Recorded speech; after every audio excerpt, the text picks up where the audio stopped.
Morning everyone. Today I will discuss deeply about on rabies. Rabies virus, because rabies virus is a very dangerous virus in the world. So friend, today I will discuss deeply about on the rabies. So friend, do you know about of the rabies? आप rabies के बारे में जानते हैं? Rabies कैसे फैलती है और यह एक दूसरे तक वायरस कैसे जाती है? किन किन जानवरों द्वारा रेबीज़ अधिकतर मोर फैल रही है? So friend, today I will discussion deeply about on the rabies. जो रैबीज़ होते हैं जैसे हो गए domestic dog, normal dog and monkey, rat, इन 20 जानवरों से क्या होता है, रैबीज़ वायरस फैल रही है।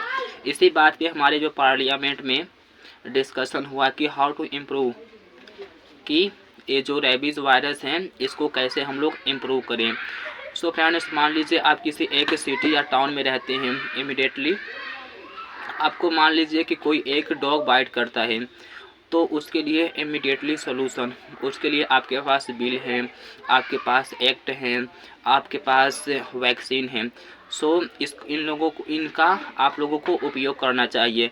पहले हम बात करते हैं कि immediately solution. By the way, आपको बाइट कर लिया डॉग से, तो इमिडिएटली सोल्यूशन क्या हो सकता है?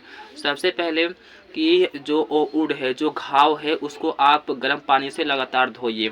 उसके बाद जो वहाँ के मतलब लोग हैं, वहाँ से मतलब कंसल्ट करके किसी अच्छे मेडिकल पर उनको आप ले जा सकते हैं। एंड जो ये डिसीज़, जो रैबीज़ वायरस हैं, ये बहुत ख़तरनाक हो। बाय द वे, किसी पर्सन को जो मान लीजिए कोई डॉग बाइट कर लिया, तो अप्रॉक्सीमेटली उस पर्सन को 2 से 3 दिन में क्या होता है, उसका डेथ हो जाता है। एंड ये जो रैबीज़ होते हैं, ये कहाँ पाए जाते हैं? उनके लंथ एंड उनके टंग में अधिकतर होते हैं ये रैबीज़ वायरस। सो फ्रेंड्स, जो गवर्नमेंट है, इस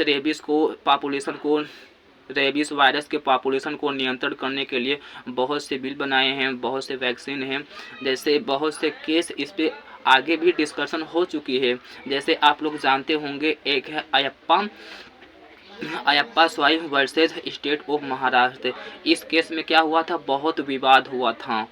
एंड एक और आपके पास तमाम से क्या है, बिल्स हैं, जो बिल हैं जो गवर्नमेंट सरकार एंड स्टेट सरकार द्वारा बनाई गई हैं, जिसका आप लोग अच्छे से उपयोग कर सकते हैं। एंड आपका एक एक्ट था